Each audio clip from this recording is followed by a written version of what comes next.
കനത്ത തോൽവിയുടെ കാരണം പഠിക്കാൻ ചോദ്യാവലിയുമായി ഇറങ്ങുന്നു CPIM നേതൃത്വം. പരാജയ കാരണങ്ങൾ ചൂണ്ടിക്കാട്ടാൻ അണികൾക്ക് അവസരമുണ്ട്. കീഴ്ഘടകങ്ങൾക്ക് നൽകുന്ന 34 ചോദ്യങ്ങളിൽ നേതാക്കൾക്ക് വീഴ്ചയുണ്ടോ എന്നുള്ള പ്രത്യേക ചോദ്യമില്ല. ചോദ്യാവലിയുടെ പകർപ്പ് റിപ്പോർട്ടറിന് ലഭിച്ചിട്ടുണ്ട്. റഹീസ് റഷീദ് വാർത്തയുടെ വിവരങ്ങൾ നൽകും. റഹീസ്, അപ്പോൾ കണ്ണും പൂട്ടി വിമർശിക്കാം, അതിനുള്ള അനുവാദമാണ് ദേശീയ ജനറൽ സെക്രട്ടറി MA ബേബിയും സംസ്ഥാന നേതൃത്വവും സഖാക്കൾക്ക് നൽകിയത്. ഇപ്പോൾ ജില്ലാ സെക്രട്ടേറിയറ്റിലും ജില്ലാ കമ്മിറ്റിയിലുമൊക്കെ എല്ലാ കുന്തമുനയും നീളുന്നത് അത് നമ്മുടെ ഇപ്പോഴത്തെ പ്രതിപക്ഷ നേതാവ് മുൻ മുഖ്യമന്ത്രി പിണറായി വിജയനിലേക്കും പാർട്ടി സംസ്ഥാന സെക്രട്ടറി MV ഗോവിന്ദനിലേക്കുമായിരുന്നു. സംഘടന വീഴ്ചയുണ്ടായിട്ടുണ്ട്, പിണറായിയുടെ ധാർഷ്ട്യം തോൽവിക്ക് കാരണമായിട്ടുണ്ട്, നിശിതമായി വിമർശിച്ചുകൊണ്ടിരിക്കുകയാണ്. ഇനിയിപ്പോൾ ഏരിയ കമ്മിറ്റിയിലേക്ക്, ലോക്കൽ ബ്രാഞ്ച് തലത്തിലേക്കൊക്കെ പോകുമ്പോൾ വിമർശനത്തിന്റെ ഒരു കാഠിന്യം കൂടാനാണ് സാധ്യത. അതിനിടയിലാണ് സംസ്ഥാന നേതൃത്വത്തിന്റെ ഇത്തരത്തിലൊരു നീക്കം. എന്തൊക്കെയാണ് ഈ 34 ചോദ്യങ്ങൾ? എന്താണ് ഇതിലൂടെ ഉദ്ദേശിക്കുന്നത്? ഷിഹാസ്, ജില്ലാ സെക്രട്ടേറിയറ്റുകളിലും ജില്ലാ കമ്മിറ്റികളിലും അതിരൂക്ഷമായ വിമർശനമാണ് പിണറായി വിജയനും MV ഗോവിന്ദനും നേരിട്ടത്. അതിനുശേഷം ഇപ്പോൾ കീഴ്ഘടകങ്ങളിലേക്ക് തോൽവി പഠിക്കാനുള്ള കമ്മിറ്റികൾ വിളിക്കുകയാണ്. അതായത് ബ്രാഞ്ച് മുതൽ ഇനി ഏരിയ കമ്മിറ്റികൾ വരെയുള്ളതാണ് വിളിച്ചു ചേർക്കേണ്ടത്.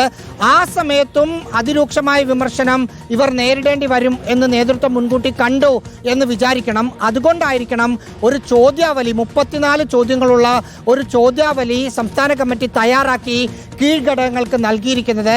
പക്ഷേ ആ ചോദ്യാവലിയുടെ പ്രത്യേകത ഒരിടത്തും നേതൃത്വത്തെ വിമർശിക്കാനോ അല്ലെങ്കിൽ ഭരണത്തെ വിമർശിക്കാനോ കഴിയില്ല. അതായത് ജില്ലാ കമ്മിറ്റികളിൽ വിമർശനങ്ങൾ നേരിട്ടത് അന്നത്തെ മുഖ്യമന്ത്രിയായിരുന്ന പിണറായി വിജയനും പാർട്ടി സെക്രട്ടറിയായ MV ഗോവിന്ദനുമാണ്, എതിരെയാണ്.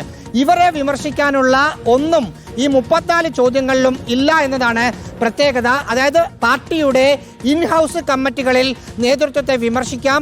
ഡോക്യുമെന്റായി തയ്യാറാക്കുന്ന തെരഞ്ഞെടുപ്പ് തോൽവിയെക്കുറിച്ചുള്ള പഠനത്തിൽ നേതൃത്വത്തെ വിമർശിക്കാൻ പറ്റില്ല എന്നതാണ് അവസ്ഥ. പല ചോദ്യങ്ങളുണ്ട്. ഉദാഹരണത്തിന് ന്യൂനപക്ഷ വോട്ടുകൾ എന്തുകൊണ്ട് LDFന് എതിരായി എന്നതിനെക്കുറിച്ച് പഠിക്കുന്നുണ്ട്. അതിൽ ന്യൂനപക്ഷ സമുദായത്തിൽപ്പെട്ട ആളുകൾ വീടുകൾ കയറിയുള്ള പ്രചരണത്തിന് ഇറങ്ങിയോ എന്ന ചോദ്യമുണ്ട്. അംഗൻവാടി ആശാവർക്കർമാരുടെ സ്കാഡുകൾ ഉണ്ടോ എന്ന ചോദ്യമുണ്ട്.